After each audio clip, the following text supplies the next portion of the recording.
every production at Pit and Balcony is driven by passion. Everybody who's there is there because they want to be. Welcome to the Saginaw Art Museum podcast.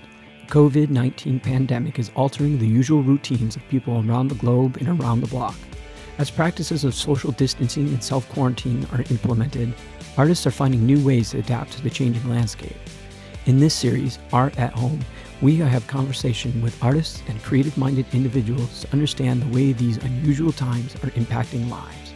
As managing director of the Pit and Balcony Theater in Saginaw, Michigan, Amy Spadafore is wearing a lot of hats.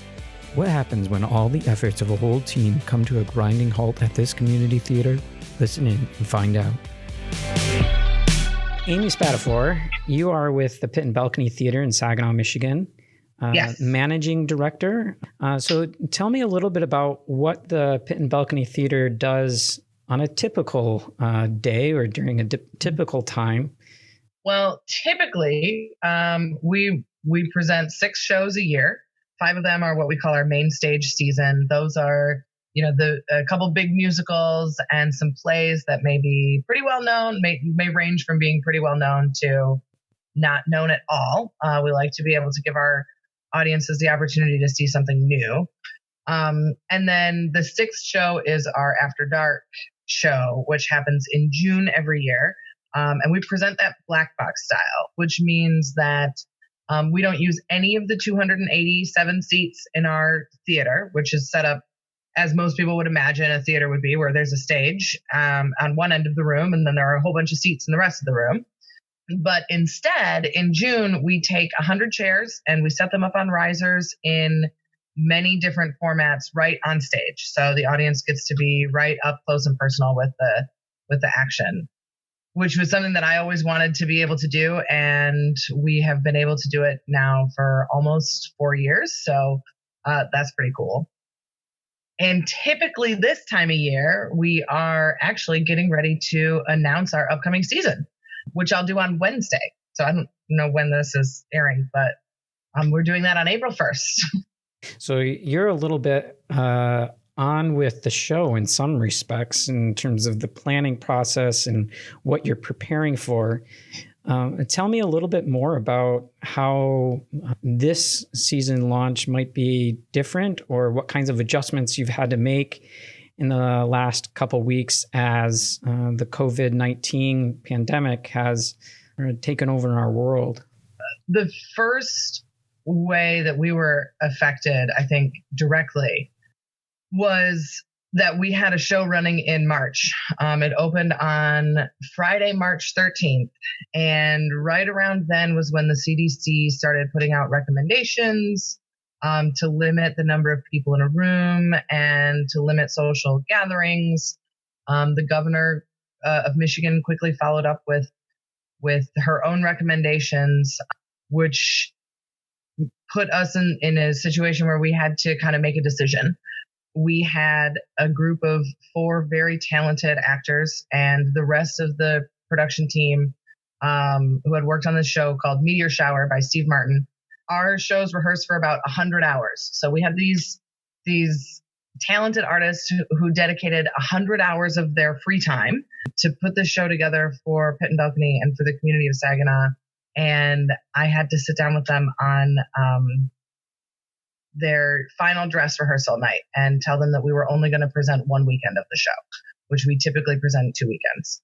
That was a really tough conversation to have and a really tough decision to make, but we were very lucky that scheduling worked out, that we were able to present one weekend. I know that there were other theaters in the area that probably all over the state that were not able to do that. That unfortunately people had worked very hard to put something together and the public was not going to be able to see it. Obviously, for the benefit of everyone, that we were limiting the number of people in gathering spaces. But that was the first kind of like direct hard hit. That was when everything kind of started feeling real, I think, for us at Pit and Balcony. The show was very well received, so that was nice. And it went really well, and our patrons were very understanding and grateful, I think, that they were able to enjoy it if they could, and that we were taking into consideration their health and safety. Quickly after that, it became clear that we were going to have to cancel our final main stage show, which was Toxic Avenger the musical, which from the things that I heard around the community, I think there were lots of people looking forward to that one. That was going to happen in May. Cancel isn't the right word. We are hoping to be able to present that again, but it won't be during this season. It'll be a ways from now. So I don't want to put out any, dates or start any rumors or anything. But I do think that we will see the Toxic Avenger in Saginaw not too long from now. Well, that's good news, I suppose, if there's a little bit of silver lining. Yeah, having a postponement rather than a complete cancellation of an event like that. You had mentioned this 100 hours of practice time that the actors had put in. What kind of preparation, other than that actor's time, went into the production that you were going to be hosting? And or what other people were involved in the production? Oh, geez. So we are a almost exclusively volunteer-run organization. I'm the only full-time employee, and then we have Deb, who's in our office. She's part-time. Everyone else involved is either a very poorly paid volunteer, designer, or just a straight volunteer. So we have a group of seasoned volunteers who build our sets. There are 8 men who are generally retired, and they like to come in and get to work every day and build our sets. They are led by Ken Doobie, who is our set coordinator. Mary Swift paints everything. She's a beautiful artist. And then there are always a number of designers that are involved who design the lights and the sound, scenery, the costumes. There's obviously a director, stage manager who just kind of makes everything run smoothly. That happened to me on this one. I had 2 assistant stage managers who were volunteering their time as well. They're Hope Brown and Spencer Byerline. I have to give them shout outs because this one was tough for me, and it was a lot easier because they were there. They were able to jump in and get involved and get their hands dirty when I needed them to. And so they really put in a lot of work and passion. And the whole thing, every production at Pit and Balcony is driven by passion. Everybody who's there is there because they want to be. Very few people are getting paid. And even those that are not getting paid enough to say they're doing it for the money. Everyone is there because they want to be. And I think that's what the beautiful thing is about community theater in general. But I really feel like we've got a good family at Pit and Balcony. That's, I think one of the interesting things about the work that you're doing is it is sort of that community element of everybody pulling in the same direction real hard for these hours and hours. And then the show happens and 2 weekends. And now we're in this circumstance where it's like all that work and then a bit of a letdown. Beyond sort of the hours that have been put in, the work that's been put in these shows, what kinds of challenges are you faced with now moving forward that we have this ongoing closure where people can't gather in the way that they normally would? We have this social distancing that's happening. How is that affecting the community that you've built? Are you finding ways to stay connected? Tell me a little more about that.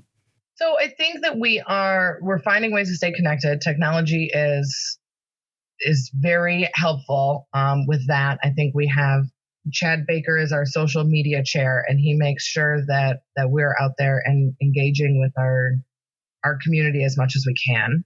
We typically to announce our upcoming season would throw a party for our donors and sponsors. We obviously can't do that this year, so everyone's going to get a little glimpse of my house when I am able to do a Facebook Live, I think, event to reveal our season. But I think that we find that we're able to connect with our community through art, and it's not always just performing arts. I think that there are lots of people, lots of artists that I know mostly through the theater that are at home, they're painting and they're sharing their painting, or they're taking a dance class, and we are all able to kind of stay connected through our various kinds of passions and endeavors while we go through this whole thing. And that's encouraging. And I think that I hope that continues even when we are able to, see each other in person and share a beer. Maybe art becomes a bigger part of everybody's lives moving forward, since it seems to be a major thing that is keeping people positive and connected right now. Yeah, it's almost as though we might take it for granted when it's there, and now that it's been removed, there's a sort of redoubling efforts of, that really was part of our community, part of our lives. Oh yeah, I mean, I think that I saw something posted on Facebook, something that was like, if you are spending your social distancing or your isolation painting, playing music, listening to music, watching TV, watching movies, you are ingesting art, and art is a part of your life every day even when you're not thinking about it. So think about that, and support your art institutions. Yeah.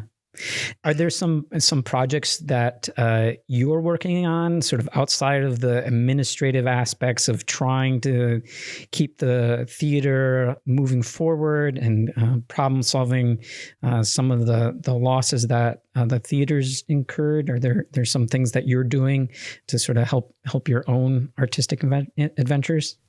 So yeah, outside of my job as the administrator at Pit and Balcony, I like to paint.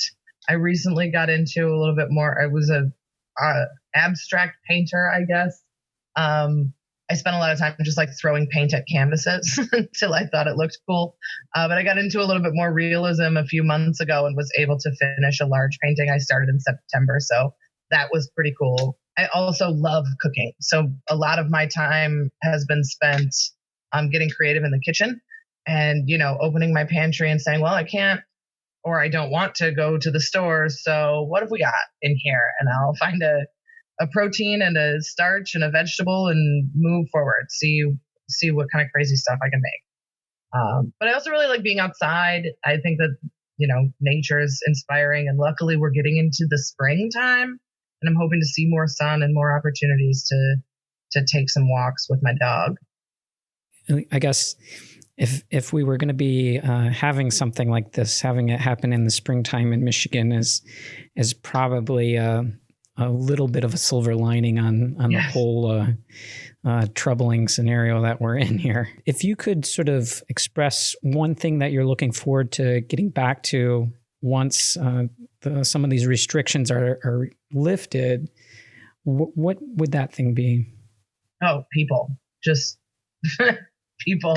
I feed off of other people's energy, and I'm very excited to see happy people enjoying each other's company, I think. And that might just be the obvious answer, but that's what it is for me. Well, Amy, I appreciate you taking this call, and look forward to having Pit and Balcony opening soon and before too long, and seeing some of the hard work that your team has put in come to fruition. And we'll keep our eyes and ears open for the announce. Well, that would be great. Awesome. Thanks, Thor.